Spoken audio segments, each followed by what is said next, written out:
Massive loss for those going awry of law. Stay tuned for details on major drug busts on Abaco and Grand Bahama.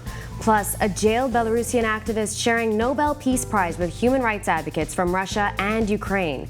And our Gene Joseph was on the scene at a cultural explosion, remembering cultural icon John Chippy Chipman.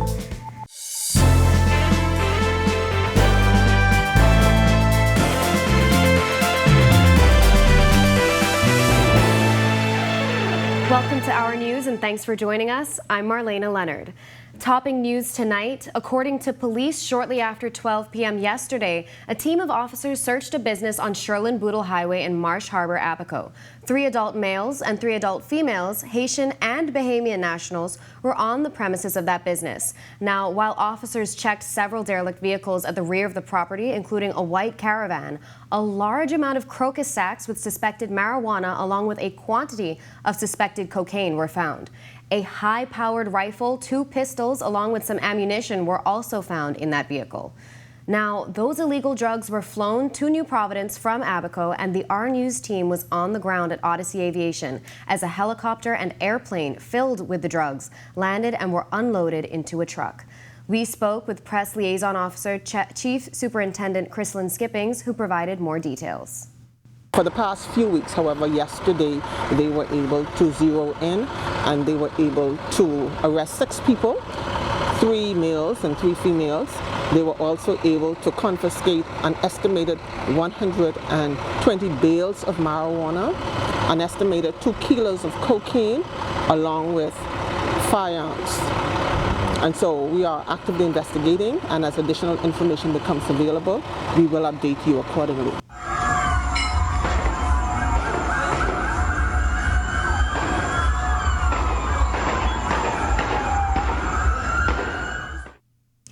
Busy night for police overnight. A 40-year-old man lost his life here in the capital around 10 o'clock last night when a man dressed in a camouflage jacket walked up to him and shot him several times. Now, according to police, this incident took place at the western side of Farmers Market, located on Blue Hill Road South. The man took off in a dark-colored Nissan Cube. The victim was being monitored by police and on bail for a serious offense. Switching gears a bit to Grand Bahama, early this morning, 1 o'clock to be exact, officials at the hospital alerted police that a man came in with gunshot injuries. Police immediately started an investigation into the matter and have reported that the man was shot while at a business establishment in the 8 Mile Rock area. Like the man in the capital last night, he too was approached by a man and was shot in the face. He was taken to hospital and is listed in serious condition. Police are continuing to investigate these matters. Building your own house may be considered a key indicator of doing well, but your home may have unforeseen impact on the environment. Senior Environmental Officer in the Department of Environmental Planning and Protection, Aaron Apifram, making the revelation during the 2022 Eco Schools Bahamas workshop. Every time you clear down an acre of land for a resort or a development of some sort, you reduce our biodiversity drastically. Of the 3 major forms of environmental pollution in the Bahamas, this is going to be the hardest one to combat. Pyfram says the developments that are having the most detrimental impact on the environment are the ones the country needs. Major resorts and developments that create jobs and boost the economy. You've got to balance out. You've got to find a middle ground. But like I said, land pollution is going to be the most difficult one to solve or to combat, because it comes with financial gain as well as environmental loss. If where possible, relocated on their property, so as part of the natural landscaping, so we don't lose a biodiversity, a very significant plant life, a fauna life, but there is a limit to what you can do to tell someone who they can't build on their property, they can't build a home they want. But we do try. He says that will also include taking a closer look at the impact of tourism on the environment. And since 2019, Idea Relief has made it its mission to respond to the devastation caused by Hurricane Dorian. But as our Megan Shepard tells us, they've expanded their work to include a very special project on New Providence. Let's take a look. Chief Operating Officer for Idea Relief Jim Richards says the organization evacuated 600 people out of Abaco before larger vessels were able to enter port. And that's not all they did since Monster Storm Dorian ravaged that island in 2019. They've helped with feeding thousands, and in January of this year, they removed major debris from waters on that island. This summer, the debris removal program began at the Nassau harbor. In the end of August, we moved our team over here. So basically trying to clean up the harbor from Potter's Key down to Airwalk Key. So right now we're focused on the west end of Potter's Key Dock and just removing small and medium debris, and now moving into getting some of the larger pieces of boats and boats out of the harbor. He says while the issue in Abaco was caused by the hurricane, there seems to be a larger, long-standing debris problem on New Providence. The debris we were removing there had been in the water for about 3 years. What we're finding in New Providence is a lot of this debris has been in the water for a lot longer. There's a lot more tires, there's a lot more boats and pieces of boats, and they've been here longer, so there's more marine life living in them. But it seems to be a pretty big issue in Nassau Harbor. He says the initiative will benefit residents and visitors. We have a tourism-based economy, so for the locals and for tourists, it looks better if the harbor's clean. It's better for the marine life, but it's also better for aesthetics. So we're trying to do our part to bring tourism to another level in New Providence. He says the project will take 4 months to complete, and they're still seeking assistance. We're always looking for sponsorship, and we have some great corporate sponsors in New Providence that are supporting our team, helping us to do this important work. But we're always looking for other organizations that want to lend a hand to us, and our website is idearelief.org, so you can check us out. Reporting for Our News, I'm Megan Shepard. Coming up, some good news out of Belarus, Ukraine, and Russia. Activists share the Nobel Peace Prize. And a man battles and conquers 3 types of cancers. What a battle. The details straight ahead when Our News Weekend Edition returns.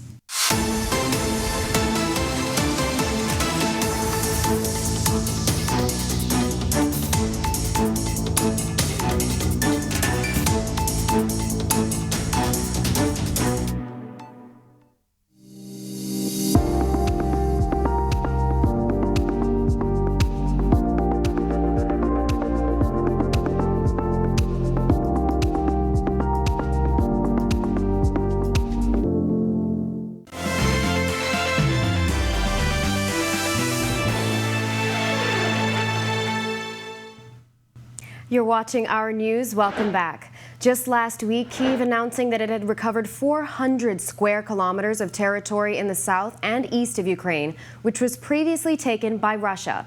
On Wednesday, Ukrainian President Volodymyr Zelensky said his troops recovered 3 villages in the Kherson region. The Ukrainian counteroffensive, which is unfolding on all fronts, seems to hurt Russian forces, but President Vladimir Putin has promised that the lost lands will be recovered. 3 days ago, Ukraine, for the first time, published figures on its territorial gains in the south and east of the country. Kyiv announced that it had managed to recover 400 square kilometers in 15 days in the face of Russian troops that seem to be having trouble, but still claiming that their defenses are intact.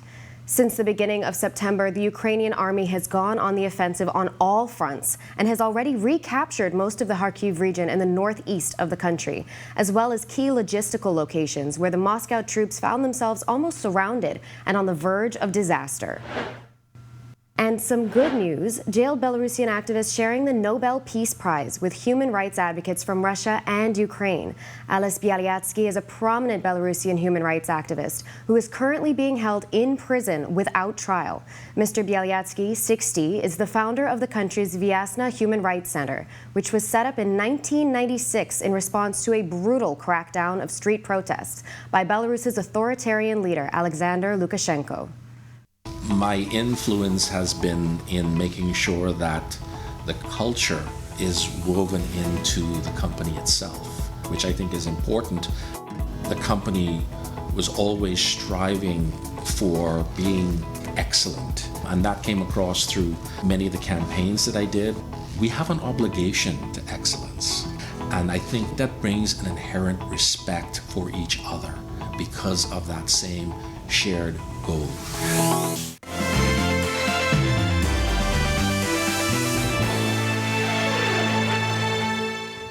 This is Our News. Welcome back. Tonight, we continue our focus on highlighting cancer survivors. And although October is usually recognized as Breast Cancer Awareness Month, we are featuring one man that has battled and conquered 3 types of cancers. Our Megan Shepard sits down with survivor Ivan Francis. With the lungs, stage 1, kidney, stage 2, and prostate, stage 1. Being diagnosed with cancer can be a blow enough, but imagine being diagnosed with 2 forms of cancer at the same time. What about finding a 3rd cancer 1 year later while undergoing treatment for the first 2? Well, that was the reality for 72-year-old Ivan Francis in 2002. I was kind of frightened, shocked, but I didn't worry, I didn't fret. I went home, I tell my wife, I said my stepchildren them every day. If I breathe, it's pain, I talk, it's pain, I cry, it's pain. On all I do, I just started to pray, read.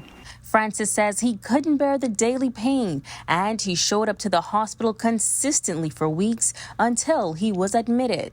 I didn't know anything for about 2 months. I was in intensive care, then when I come back to, they put me in admission in the surgical ward. I was there for 11 months. String up with all kind of instrument. 1 year later, while at a follow-up, Francis was hit with another blow. I got to go to the hospital for 2 days a week to get chemo, and it's roll on till they discover that I stage 1 prostate. I do another surgery, and I roll out. The system was very successful. Francis, now full of life and energy, says he gives all glory to God for where he is today. If you see me them days, I was 80-odd pounds. I'm coming back now, I think I'm 130.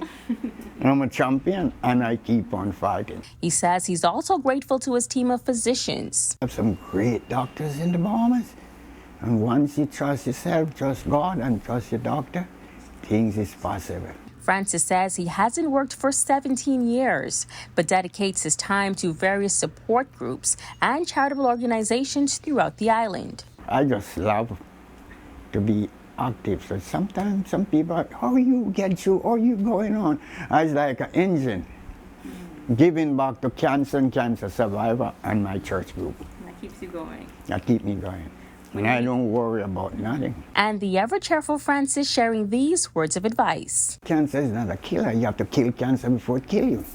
And when you have people to encourage you, to tell you, like my story, people almost people tell me, and you're still alive. I say, I ain't going nowhere now. When I leave here, I go rapturing up to heaven. Reporting for Our News, I'm Megan Shepard. I'm so glad for you all coming. What a strong man. And now to our Generation Next segment. Tonight we are highlighting a 25-year-old entrepreneur that wants to bring peace and serenity to your front door. Our Megan Shepard tells you how.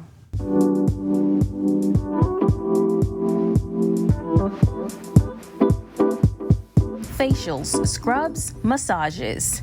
The good life. And according to owner of a Lighter Touch mobile spa, Opal O'Brien, she wants to bring this life of luxury to your home. She says she had just graduated from the University of the Bahamas with her bachelor's degree in small island sustainability with a focus on marine science, but was still unsure of what to do next. That's when she enrolled at the Bahamas Technical Vocational Institute. As I got into the course, I learned more about massage and all that entailed, learning the history. And while it may have started as me wanting to make money, I grew an appreciation for it, and that appreciation grew into the passion that I have for the trade today. She says the journey from early 2020 to now has been amazing, one that has exposed her to new people, places, and experiences. Meeting all kinds of amazing people, whether they're people that I've worked with or clients, being able to travel around the country, seeing all kinds of new places, going to new islands. It's been a journey. It has also been a journey filled with many lessons. Don't give up.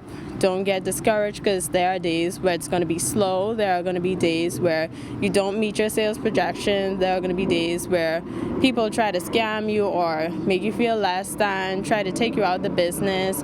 Things happen, but if you have a passion for something, you're going to continue to pursue it. I don't believe that God gave me this opportunity or the passion that I have for this now if he wasn't going to see it through. O'Brien says she wants Bahamians to know that self-care should not be treated as a special occasion event, but rather a lifestyle. Our environment is already stressful enough. School, bills that are increasing, kids, etc.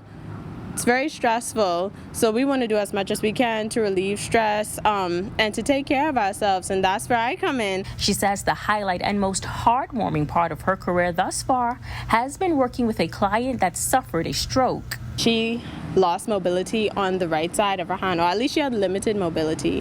So when we started the treatment, I had to do a complete 360 with her service and just focus on the side that had limited mobility. When we were done and I was walking her out, she started to, move her hand back and forth, and it was almost as if she was close to tears, telling me this is the most movement she's been able to have since her incident. So ever since then, I've kept that memory in the back of my mind that what I do isn't just surface level. It isn't just you rubbing up on people, Bahamians try to make light out of what you do. It's not just you adding oil to people's skin and making them feel good. What I do causes change, and I love it. Her advice to other aspiring entrepreneurs: find your passion and keep Christ at the center. Christ has put something on your heart. Trust and believe that he's going to see it through. It's not going to just be he gave you that passion, he's going to keep you there. No, he's going to make a way, and he's going to make a way to make whatever your passion bigger than what you could have even imagined. Reporting for Our News, I'm Megan Shepard. To help you plan your weekend just right, the weather report is coming up on the next side of the break. And to Chippy with love, remembering cultural icon John Chipman, our Jean Joseph has the details when Our News Weekend Edition returns. Being the CFO at this young age, it really is very fulfilling to me, and it really shows that the hard work, the hours that I put in my career, they really paid off. Having such young persons in such a key role really shows that the board of directors have a lot of trust in the leadership of the young people. Being committed to excellence means that you put all of your effort into whatever it is you're doing to get the best benefit out of that task or anything you're doing in life.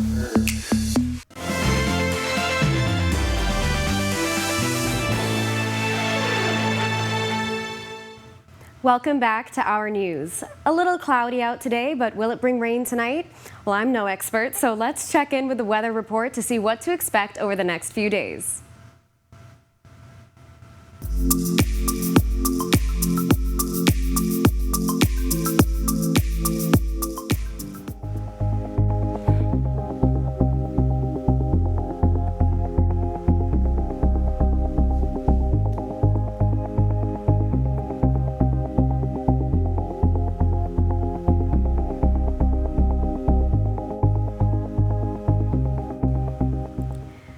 Bahamians need no reason to pull out the goatskin drums, whistles, and cowbells and rush in the streets. But family and friends of John Chippy Chipman had a reason to rush, gathering this week to celebrate the icon's birthday with a cultural celebration honoring him and other legends. Join our Jean Joseph, bringing you sights and sounds from the event.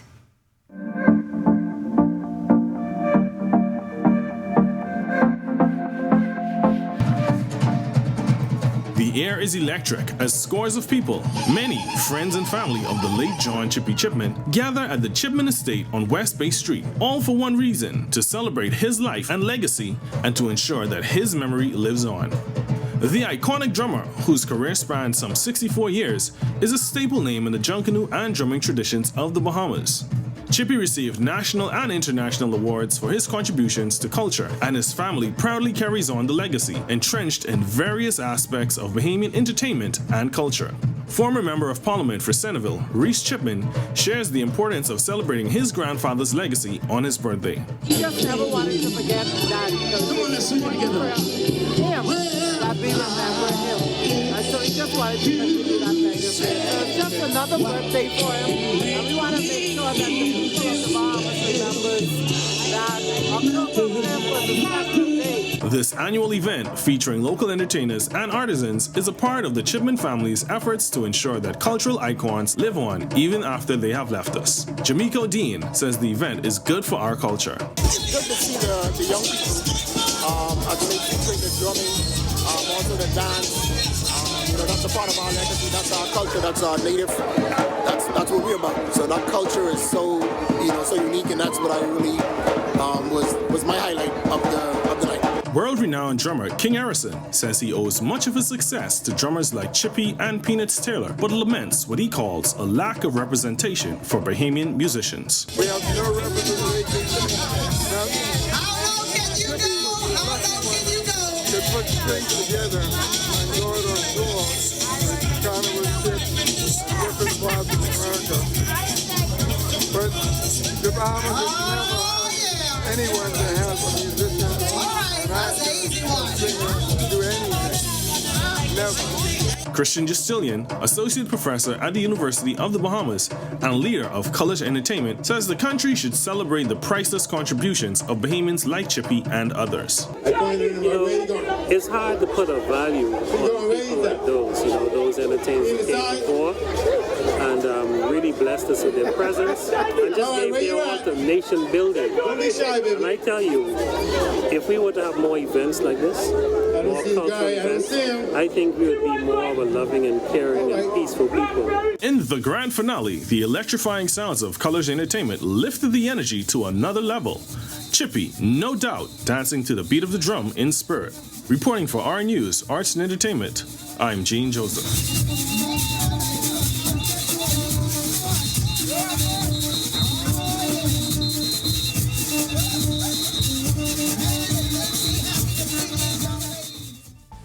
Thank you for joining us for Our News Weekend Edition on behalf of the entire team. I'm Marlena Leonard. Continue to enjoy your weekend.